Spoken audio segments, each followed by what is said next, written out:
joining us right now. We will give folks just another minute or two to join us. And as we get started, please feel free to drop in the chat where you're joining us from. We'd love to know that. We had people registered. It looked like from a number of different places around the world. So we always love to see where people are joining us from. So feel free to drop that in the chat. We are recording this webinar, and we will keep the recording on up until the Q&A, at which point we'll stop the recording. That will be available. The recording will be available for everybody who registered, but the Q&A will be exclusive for those of you who are able to join us live. Please feel free to use the chat function throughout the webinar to ask questions or to react to our conversation as we go along. If for any reason you'd like to pose a question privately, please select a private chat to co-host. And my colleague Allison Giffen, Kentera's Director of Strategy and Growth, is going to be helping us monitor the chat today. And my name is Lynn Kripe, and I am CEO of the Kentera Group. Kentera has been providing mental health and workplace-based programs to disaster response organizations, as well as other organizations working in high-stakes contexts for nearly 20 years. And I'm really pleased to introduce our facilitators today. And each of these organizational resilience advisors brings a unique combination of deep subject matter expertise supporting leaders and teams, but doing that in the context of disaster response. And Guru Raj Kumar is a coach, facilitator, and mediator, and has worked with disaster response personnel in a variety of organizations, including USAID and FEMA. Don Martin is a coach, facilitator, and mediator, and has worked with disaster response personnel in a variety of organizations, including USAID. And Walter Fordham is a coach, facilitator, and DEI specialist, and has worked with disaster response personnel in organizations including CARE and USAID. So as we think about disaster readiness, we often talk about it in terms of logistics, staffing, and supplies. But disaster response, as we all know, depends on human beings operating under significant pressure. And this pressure can surface as team friction, as communication breakdowns, faulty decision-making when we're in the throes of a response. And so here in the US, where I'm located, we have just started into hurricane, tornado, and summer wildfire seasons. We all know that natural disasters due to climate change are becoming more frequent as well as more severe.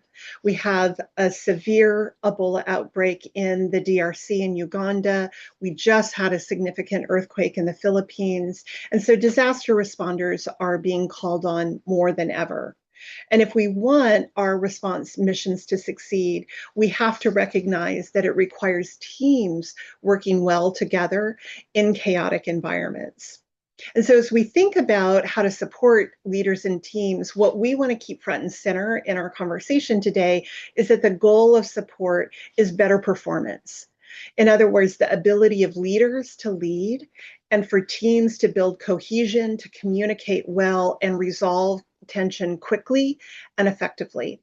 So over the next hour, we're going to share some of the lessons that we've learned over the years about how to support disaster response leaders and teams before, during, and after deployments.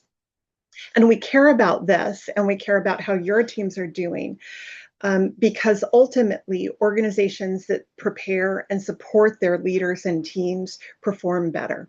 And so with that, I will pass it over to Guru Raj to take it from here. Thanks, Len, and thank you for that great introduction. And so we're going to be continuing on with our presentation, but I am going to take a quick pause for, looks like there's some familiar names in the chat, but I want to also share very briefly just my name, since we're going to be spending the next 55 minutes together. So just to help everybody, my first name is Guru Raj. So it's Guru and Raj. You put it together, you get Guru Raj, and my last name is Kumar. And as Lynn has kind of primed us, what we're really focusing on today is a very unique aspect of when we're working in disasters and thinking about the people.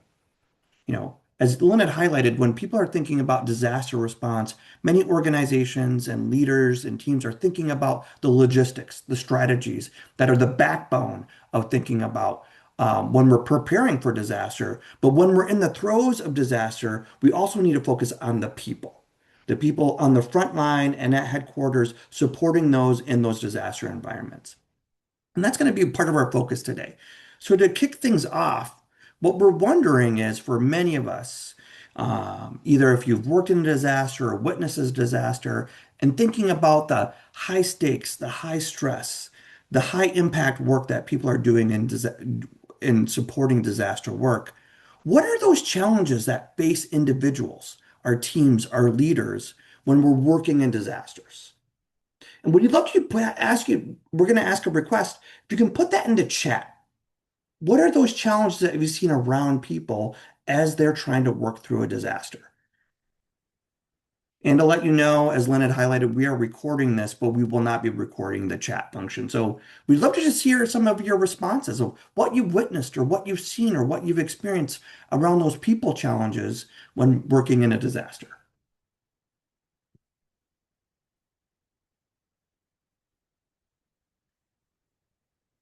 Lynn, thank you for kicking things off. That those interpersonal conflicts, right? And we know that happens, right? When we're thinking about working in the context of a disaster, everything can be heightened. The emotional state, understanding what our goals are, the confusion that might be surrounding us in a disaster could lead to some of those conflicts that are there. Thank you, Lynn. Others, confusion. Thank you, Walter, about who's leading. Absolutely.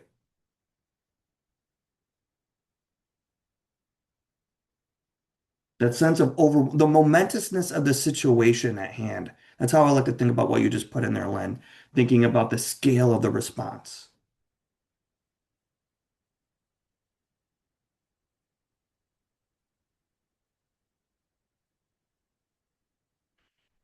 And as we think about this, there's a number of challenges that our people face, the responders, leadership at headquarters, people there on the ground, just managing the disaster itself and those interrelationships between people when we're looking at a disaster here. And so Walter, we can keep going and thinking about this. And so, while there's a number of things like what we like to think about is just boiling it down, we have about seven different broad categories that we think about that these cross-cutting challenges that people face when we're working in a disaster across the disaster. And so what we can think about here is that question of what was highlighted before, trust and team cohesion, right? When we're working under those high levels of stress, that can erode or that cannot even be built when we're working in a disaster. That question of role clarity. What is my role? What is leadership's role? Where are we going and what's our identity around this?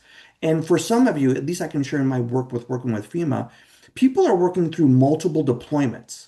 And so if someone is deployed and they roll off and somebody new comes in and steps in that role, that can create that kind of that lack of clarity that we need within our teams to create that sense of that cohesion, communication and information flow, just across when working in disasters and also going up and down.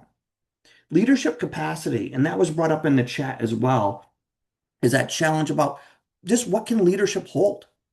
And the decision making that happens in such a high stakes and high stress environment and things as they're happening so rapidly, what is the capacity of leadership? And obviously conflict, this came up before already, is that conflict is a natural element. It happens when not only when our teams are put together, when we have new people working together, but it can be escalated in a disaster situation. That sense of psychological safety and well-being, at times people may not be comfortable raising up the things that they've been seeing, shifting their decisions, maybe saying no to something that's already been occurred because they've seen something different. And that last thing around recognition and meaning. that unacknowledged work that people are putting in. I can share through some of my experiences to use a very American vernacular is that people are working in a disaster. And the idea is we know this is hard, rub some dirt on your wounds and get back out there and work. And that can exasperate the way that we are working and the way we're thinking about working together. And so one of the things you can see as a through line across all of these is thinking about the relational aspects, about how all of us are working together in a disaster so that we can get to that level of effectiveness that Lynn had highlighted. And that is one of the things that we want to stress on here today. And what you can see here in this slide is that while these are cross-cutting challenges that we just walked you through, there are strategic points of influence that what we want to be able to shape and share with you for the rest of our time together is how we can help support you and those who have responded to a disaster so that you can be at your best, particularly within a disaster environment. So we can look at the pre-deployment planning that is put into place, that preparation window, equipping leaders and teams before departure so they can be as strong as possible. We obviously think about during the deployment, helping colleagues to address issues and those other issues that raise up as we're working at such a rapid pace. And lastly, after the deployment or after the disaster, to create those structured spaces so leaders and team members can address and reflect to support learning and also restore to reintegrate the processes to be able to think about the next disaster that's coming up. So this is really the framework of what we're going to be looking at for the next bit of time that we're going to be together, thinking about looking at pre-deployment, during deployment, and post-deployment.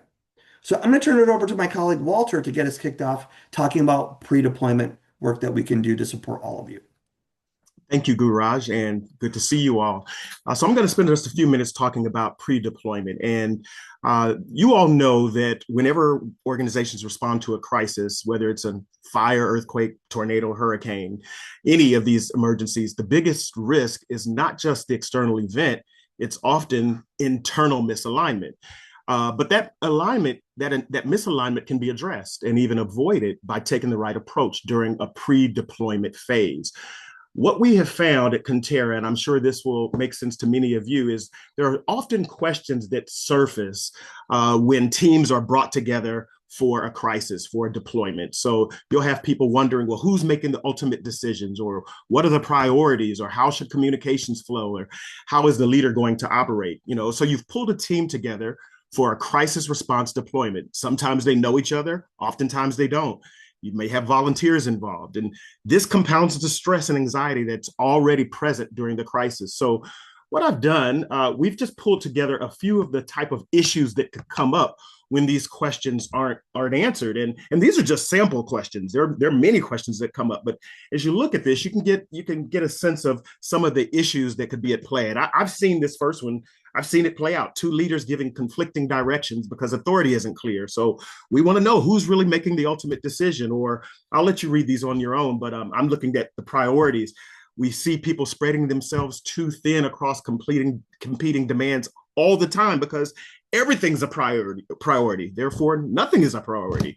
Or how should communications flow? This is an issue that comes up quite often when you have volunteers, or you may have an emergency where several organizations are coming together, and some use email, some use radio, some use text, some use Slack. And so there's this issue of, well, how are we communicating and what are we using to communicate? And if there's no clarity, critical updates don't reach the right people in time. And then this last one, how is the leader going to operate? This is a big one. Oftentimes the leader is new. They may be new to the situation. They may be new to the team, and members don't know how to act because they don't know the leader's expectation. Or oftentimes we're just getting to know the leader and we may misread their tone, don't know if there is a sense of urgency or if it's caution, leading to inconsistent execution. Well, this is where response efforts begin to break down at this pre-deployment stage. And one of the core tools that we've used to address this is what we call a rapid team and leader assimilation. Rapid team and leader assimilation. It's very similar to a manager assimilation. And I'm guessing many of you are probably familiar with a manager assimilation. I have personally done manager assimilations over 25 years across different organizations. And when done well, they are extremely successful. At its core, assimilation is a structured process that helps a leader and their team do three things: build trust quickly, align expectations, and establish how they, the team, will work together. So we have this idea of a manager's assimilation, but at Conterra, we want to introduce and share with you a rapid team and leader assimilation. And before I go into that, I want to make sure everybody's familiar with a traditional manager assimilation. The goal of a manager assimilation is simply this: to compress months of uncertainty into a single focused session to create clarity, alignment, and mutual understanding. So the data suggests that it can take up to 18 months. That's a year and a half for a leader to fully assimilate and reshape team culture and drive significant business performance. A manager assimilation takes that and compresses it into about a day. So there's some steps, and I won't go through all of this. I'll kind of go through this at a very high level, just so you can get a sense of what a traditional manager assimilation looks like. Typically, we gather input from the team. So without the manager present, we actually ask the manager to leave the room. And we actually have the team come together. There's flip charts around the room, and each flip chart has a question that the team wants to answer or needs to answer. So for example, one of the questions may be, what are things we don't know but need to know about our manager? So when we facilitate a discussion, the team starts to give input into that stated question. So we're filling out the flip chart. And then there's probably 4 or 5 other questions of flip charts all around the room. So the facilitators walk them through that process. After that process is done, the team leaves, and the manager is then invited to come in, and the facilitators meet with the manager on the feedback, walking the manager, he or she, through what's on the board, giving them a time to process, to ask questions, to get some examples. Then the next step is that manager prepares to respond. They're going to have a discussion with the team. And so the facilitator is coaching the manager on how to respond, what things they can talk about. Don't be defensive, open your mind up, ask questions, let it be a dialogue. And so the manager takes some time to kind of prepare their thoughts. And then the final step is the facilitators bring the manager and the team together into the same space. And together they now align on how they will operate, essentially discussing the questions and gaining clarity on expectations. When done well, a manager assimilation builds trust quickly, clarifies expectations, prevents misunderstandings, and accelerates team performance. However, and this is a big thing, typically this takes up to a full day, and then the value is realized over months. Now, you all know in a crisis environment, everything is compressed. Teams are assembled quickly. People may not know each other, so there's power dynamics at play. Cultural differences could be at play. Role clarity there's some confusion and chaos. The leader may be new to the group or the situation, and decisions need to happen immediately. So the challenge is the need for alignment increases dramatically while the time to achieve it disappears. So a rapid team and leader assimilation is a highly focused process that is ensured to get done in 1 to 3 hours. It's a 1 to 3 hour session. That's enough time to create meaningful alignment, not just a check-in. And the goal of a rapid team and leader assimilation is to rapidly establish clarity, alignment, trust, and safety so that the leader and the crisis team can move immediately into coordinated action. Now, when we say a rapid assessment or a rapid session, we're thinking of 1 to 3 hours, folks. So there's 4 areas that we cover in that 1 to 3 hours, and we move. The first area is leader intent. So in that section, we're having the leader share what's going on the ground. What does success look like in the leader's eye? So everybody has a clear picture. What are some key constraints that they envision? What is their decision approach? Then we move quickly to what we call a rapid team input. Rapid team input is where we're surfacing from the team, from the volunteers, from the responders, what are the immediate risks that they identify? What's their critical knowledge? What's the critical knowledge that they're still lacking? What does the leader need to know right away? What are some potential obstacles? Then we move to what we call roles and operating model. We're doing this very quickly. We're starting to clarify what are the roles and responsibilities. What's the decision authority here? So who needs to be consulted? Who's accountable? Who do we need to talk to? Who can make what decision? What's the communication cadence? How are we communicating? How quickly are we checking in? What are the escalation paths? When something flares up, who do we call and talk to? And then that last section in this 1 to 3 hours is alignment and commitment, where the leader is responding, here's what I heard, here's how we'll operate, and here's what I need from you. And then the team in turn does the same thing. Here's what we heard, here's how we'll operate, and here's what we need from you as a leader. Now, the team leaves with clear alignment and a shared way of working. And while trust doesn't magically appear in a few hours, the process does accelerate it. It lays the groundwork by building clarity, reducing uncertainty, and creating early confidence in how the team will operate together. One other thing, what we've learned at Conterra over time is that success in a rapid team and leader assimilation really depends on three things. The first one is to establish group norms up front. So if you've ever been a part of a manager assimilation, you know a good facilitator is going to establish some group norms. We do that even in a rapid team and leader assimilation. We're going to create the conditions for honest and productive dialogue. Next, we prepare the leader for the assimilation before the session actually begins. So what we're doing here is we spend time with the leader before the session to reframe the experience so that the leader realizes this is not an evaluation of them, this is not a critique, it's an opportunity to accelerate their effectiveness. So now the leader understands that and they're not defensive. And the quality of input and alignment improves dramatically. And then the third thing, which I think is the most important, probably the most critical thing, we want to have a neutral facilitator. So you all know in a crisis, time pressure is intense. Hierarchy can shut down honest input. Stress levels are high. If you have a skilled neutral facilitator, they're going to create psychological safety. We're going to encourage honest input that might not otherwise be shared. We're going to keep the conversation focused and constructive. We're going to ensure that all voices are heard, not just the loudest. And we're going to turn the discussion into clear agreements and actions. Now, if you have a leader or someone on the team trying to facilitate, we all know that a couple of things can happen. People hold back or filter what they say. The conversation can drift or become unproductive. So in short, if you have a facilitator, we're going to make sure that those 1 to 3 hours count. What I like to say here, in high stakes situation, alignment is not a luxury, it's a capability.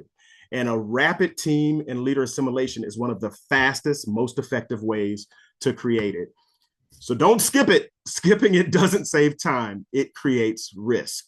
That's one of the things that we recommend. I'm going to turn it back to my colleague Guru Raj to walk us through the second part of the phase during deployment. Thanks, Walter. And as what you can start to hear as one of the core themes of our session here today is that relational aspect amongst those who are working in disasters, as Walter highlighted, trust, the relationships, us being in alignment. And these are some of the themes that you're going to be hearing more of as we continue our conversation. So one of the things I want to be able to talk about is during a deployment. Walter really laid out the idea around the work that is necessary before folks are deployed. But I want to take some time to thinking about while people are deployed. And this is really, for some of us, might be thinking the heart of when we think about disaster response. People who are in the field, working in those high stakes, high stress environments, and the impact of that context and how it might impact the effectiveness of our response when we're working in disaster. And so what we're showing you here is just some of the typical things that show up in a disaster during a deployment, right? What we can see here is that trust breaks down fast. If we don't have those established relationships, or the pressure that builds around us can destroy the trust that is necessary for us to be effective. With that as well, there can be turf wars about not only who's in charge, but how we go about doing it. I can remember I used to do a lot of work with the first responder community in the United States, police chiefs, fire chiefs, emergency management technicians. And one of the challenges is when all of those folks who are their own leaders in their own departments had to come work together in a crisis or in a disaster, all of a sudden, some incredibly pleasant and incredibly talented folks being in a room together all of a sudden conflict arose because it was unclear about who was in charge or who might even be more in charge around that. So that confusion impacts your disaster response. Communication failures, which is natural. We've all seen it. It shows up not only in disasters, but many of the organizations that we're supporting here. Those leadership conflicts and how they cascade down in the teams that they lead. I can share, I had done a lot of work with FEMA, and one of the challenges with FEMA in the United States is that you have people who are coming together for a disaster that's taking place right in front of us. But what people are doing is they're bringing in the baggage of the past disaster that they had worked with. And so when these leaders would come together, there would be literally each one of them would be fighting the past war. That's the way I would describe it, and bringing it forward. And that conflict about how we should mitigate or address the conflict, not the conflict, but the disaster in front of us, would create conflict across them. And that conflict would then cascade into their teams because they would create that sense of divide between their teams, which would impact their response. And the last thing, when we're thinking about cultural and organizational differences as well. And the United States, one of the biggest challenges that we can see here is when we have federal, state, local actors, and also our volunteers that show up. All of those different organizational cultures can collide that can impact the way that we respond. And then for many of us, for Dawn, Walter, and myself, as Lynn has highlighted as well, when we're working across international levels as well, the way that we respond to disaster, we respond to crisis and stress through our own cultural lenses as individuals can also exacerbate the challenges in how we respond to disasters, right? So this is just some of the things that show up during a disaster, which are all natural. And one of the things that we want to be able to share with you as an expertise that Conterra can share to support your responders and your leaders in a disaster is something that we call targeted resolution support. And so what is it? It's real-time conflict resolution support. And what we're able to do is to be able to support people while they're affected by conflict. And this is one of those challenges that we want to be able to bring up is that organizational effectiveness is the focus of what we're looking at here when we think about this conflict resolution support here. It's about the working relationships that help support organizational effectiveness. At times, people may be reluctant to talk about the conflicts that they have, or they may push it down, thinking that by pushing it down, I want to be able to focus on the work that I'm doing, but that conflict lingers and it casts a shadow on the work that we're doing that can be a distraction in what we're focusing on. Excuse me. Walter, you want to keep clicking through? So who does it serve? And what we want to be able to share is our services can support anybody at a disaster. We can work with one individual. We can work with more than two. We can work with two or more, thinking about teams. And we can also work with leaders who are guiding the disaster response. So we're not relegating this to only a couple people at the disaster. We can work throughout all the layers and hierarchy within a disaster setting and your organizations. And what does it address? It's those relational frictions. What we want to believe is relationships are the grease that helps spin the gears when we're thinking about disaster response. Addressing all those issues that we've highlighted, that Walter's brought up, that we brought up earlier in our conversation, and what we were just talking about now. That's what we're really focusing on and what we want to address. So what does it look like? So what are some of the resources and our services that we can provide here? So thinking about from that individual level, one of the things that we can offer is coaching. First thing is for some of us, we may have been in a coaching program, we maybe have worked with a coach, and for at times we can think of a coaching as a long standing relationship with a coach. It may last months over multiple sessions. One of the things that we can offer is we can do a targeted coaching call with a leader or with an individual to address an issue right then and there around a specific goal. I can share a very brief example. As I had shared, I'd worked for FEMA, and at one of the disasters I was working at, there was a leader that came to speak to me about they had just been awarded a multi-million-dollar project to address dam mitigation. There was a large flood, and this person was leading a number of teams. And to celebrate, they had went to go celebrate and had dinner and a happy hour. And during the happy hour, um, one of the leaders' most highly valued team members said something egregious, had actually used sort of a racial slur that had impacted the rest of the team. And the leader wanted to talk through this. And the leader didn't want to necessarily remove this team member because the way that this leader, I'll never forget, described this team member as his thoroughbred, the lead on this team from not only the leadership experience this person demonstrated, but their technical expertise. But he wanted to talk through what do I do about this challenge? Because it's not only working with that individual, but the impact of that person on his teams. And in about 45 minutes, through a guided conversation, we were able to coach him through for him to be able to come to a decision about what his next steps are going to be so that he could focus back on the disaster itself. So we are able to do it quickly, and we're also able to coach people through conflict as well. And a lot of times during disasters, during the speed and the engagement of a disaster, we can't always bring people together based on the roles that they play, just the nature of the disaster itself. So we can coach people through individuals through a conflict to help them either prepare to have a difficult conversation or think about how they might be able to work through that conflict. Which leads us to the second bullet, which is really around true conflict resolution, what many of us might be thinking about, which is a mediation or a facilitated conversation with two or more people to address not only the relational aspects of what is happening in their working relationship, but also what might be underpinning that conflict itself. And one of the strengths of what Conterra really brings is we have experts not only in organizational resilience, but also in conflict management. So we're able to bring both of those to a disaster to be able to support people in their relational challenges around conflict. And that last bullet you can see is really thinking about team strengthening. When we're working with teams that may be in conflict, to be able to support them to navigate those so that they can find that sense of cohesion so they can focus back on the disaster itself. So these are just three of the services that we can offer to help thinking about how we can address conflict as a natural element of when we're thinking about disaster response. And as you can see here, really, unaddressed conflict is too costly to ignore. The simple way that I frame this is the work that Conterra can do and thinking about during a deployment is that there's too much going on in a deployment, in a disaster, to have distractions that get in the way of the focus of the mission critical goals that we're all trying to focus on when we're in disaster.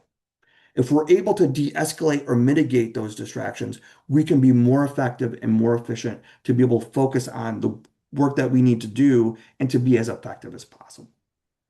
So that's just some of the work that we can provide during a deployment. And now I want to turn it over to Don to share some thoughts about what we can do post-deployment. Thank you, Guraj. Thank you, Walter and Lynn. Appreciate what you just said there, Guraj, about the importance of doing the best to resolve things on the ground. And what we know is that sometimes the energy, the bandwidth, the focus is really on the disaster itself. And so what happens is people can come back carrying that baggage. You talked about it, about the bringing the past conflicts into the next response. I think that was you, Guraj. And what it's understandable that people are on the ground, they're doing their best, but they're not necessarily at their best. And things come up. Plus, there are cultural and organizational issues that can be contributing to the difficult dynamics. And unresolved tensions affect team resilience and trust and future mission effectiveness. So the hope is to set things up well, as Walter talked about, resolve things in real time as they come up, and when there are lingering issues afterwards, provide the support so that people can address them. Usually when people come back from a deployment, they do what is important, and that is to debrief what went well, did we achieve our objectives, did we not, and often focused on operations, logistics, timelines, and other issues related to that. What can be harder to address are the relational issues. It can be that they seem too sensitive, and we don't know quite how to broach them. It can also be a call to decide to just let it go, and maybe it will resolve itself with enough time and space. And that can happen, and often it doesn't. Often those lingering issues just percolate and later resurface in other ways. And when we don't address them early on, we also miss the opportunity to connect and learn with one another, learn about each other, gain self-awareness around what did go, what was challenging, and what could we do differently the next time. So we have the purpose of a team dynamics debrief is to really focus on the relationships, to process the experience, the things that we didn't have a chance to talk about or maybe avoided when we were on the ground. And the goal is to strengthen relationships and then improve future in performance. And one of the things Guru Raj already talked about, so did you, Walter, about coaching, the one-on-one conversations with folks who are going to be entering into these conversations, whether it's disaster relief responders or other teams. Whenever possible, it's not always possible, but when it is, we like to have one-on-one conversations with folks so they can be validated, be heard, issues can be identified, so that we're sure when the team comes together, we can help folks talk about what they need to talk about, and coaching people to prepare, to engage constructively, to bring, to think about how they're going to say things so that they can be heard, and also to bring openness and curiosity to the conversation. We can also listen for needs for clinical support and make referrals. As I'm sure all of you know, that is one of the areas of, one of the specialties of Conterra is providing clinical support, and particularly in post and pre-deployment, the services related, post and pre-deployment. And then going back to a couple of comments earlier made by Walter and Gururaj, the process when it comes, leaders often lead operational debriefs, and that works fine. When it comes to sensitive team dynamics, what we find really is helpful is to have somebody who's not part of the team, who's neutral, and who has expertise in group process. And so that's why, and that frees everyone, including leaders, to be full participants, to not have to manage the process of the dialogue itself. So we wanted to highlight, you used the word, I think, Walter, psychological safety, can mean a lot of different things to a lot of different people. And there's not enough time here to talk about all of that. But just for purposes of how we would go through a post deployment debrief and how we'd apply psychological safety to that, some of the core elements, and this is coming from Dr. Timothy Clark, who's written widely about this and done lots of research, is to think about inclusion. While on the ground, it's understandable that small groups, subgroups, allegiances can form as people are managing difficult circumstances. And the goal is to make sure everyone belongs at the table in a debrief, that everyone has value and can bring something of importance to the debrief process. Another thing is learning. We aren't at our best when we're stressed. None of us are. And to transform the difficult moments into learning moments, to recognize the humanity, the imperfection in everyone who is part of a disaster response team, everyone, period. We all are going to have our moments when we don't shine, to be able to be vulnerable with one another about that, and to learn together through the experience. Contributor, these are all inclusion safety, learner safety, contributor safety. Contributor safety in this model means that each person, regardless of rank or role, you're going to have senior leaders and junior leaders, and in some cases volunteers, in some cases staff members, everyone has something to contribute. All perspectives, all insights are necessary to create the complete picture. So ensuring that all voices are heard and everyone knows that they have something valuable to add that the team is interested in their experiences. That matters. And then finally, challenger, and this is what can be described as the most advanced level of psychological safety, and that is when I can challenge the status quo, even if they're tough topics. No matter where I sit on the team, I can do that, of course, carefully, thoughtfully, respectfully, um, and not worry that I'm going to be marginalized or even rejected by the leader or subgroups or a colleague. So in facilitating group process, we try to really be mindful of all of these elements and adhere to them carefully throughout the process. So where that leads us is to the uh, conclusion that debriefs matter. And that includes both operational. It is important to look at systems, processes. What did go well? Where did we fall short? What would we change the next time? And not to skip over or avoid the team dynamics, because they will be with folks and they will affect future missions. What we're hoping for and what can be achieved through thorough, carefully structured, facilitated processes is achieving cohesion, resilience, and effectiveness as a team. And in those dialogues, people can acknowledge that where they might have been off or not at their best, they can gain a better understanding of one another, take responsibilities, and think about how they are going to recommit, offer ideas for recommitting to each other.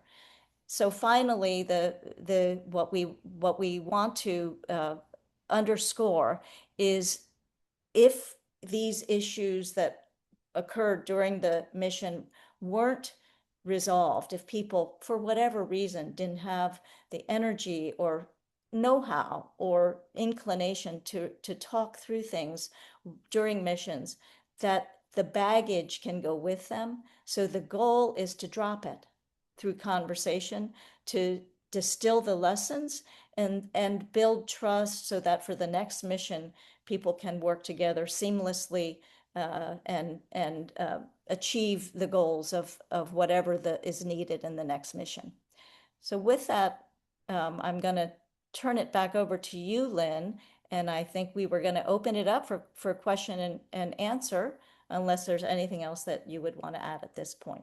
Yeah, thank you so much, Dawn and Guraj and Walter, for that really beautiful and thought-provoking overview of what are some of the issues that can arise over the deployment and response trajectory, but what are also some points of intervention? And I feel like that is part of the good news, that all of us who have been involved in disaster or emergency response can probably easily think of the things that have gone wrong. But the hopeful part of the story is that there are actually things that can help things go better or right. And so if you are part of an organization who is expecting to respond here in the US during wildfire, hurricane, and tornado season, now is a great time to begin to prepare your leaders and your teams who were going to carry out that work. If you're already responding to emergencies, conflict, disasters around the world, it's not too late. And the beautiful thing is that there are really opportunities for support and intervention at any point along the way. And we would love to talk with you about a package of services that combines some of what Dawn, Guru Raj, and Walter have talked about in any form that works for you. And so if you are would like to book a discovery call to sort of talk through what your particular pain points are and ways that we might be able to help you, please feel free to use the QR code on the screen or use the link that I've just dropped in the chat to book a discovery call. We also just want to do a quick little plug for a webinar that we're going to be hosting next month on working with graphic content, what organizations need to know to protect people, performance, and decision making. We're finding that more and more roles in all kinds of different organizations are exposed to graphic content, and that's a particular kind of occupational hazard that can benefit from some careful thought and intention. And so if you're curious about that, feel free to join us next month. And so we do have a few minutes for questions. And so we'd love to hear what our conversation today is bringing up for you. And as you're perhaps thinking about a question that you might want to pose, just want to remind you that our experience supporting disaster responders over the last nearly 2 decades really shows us that when organizations prepare their leaders and their teams during the deployment cycle, that this can result in better performance and functioning before, during, and after deployment. It can result in valuable organizational learning and ultimately a stronger culture of care. And so thank you all so much for joining us today for this this conversation. I know for me, even being colleagues with Guru Raj, Walter, and Dawn, that there were things that were coming up for me, things I'm curious about, reflections on some of my own past experiences. And so we'd love to hear whatever questions might come up for you. Feel free to unmute yourself. We're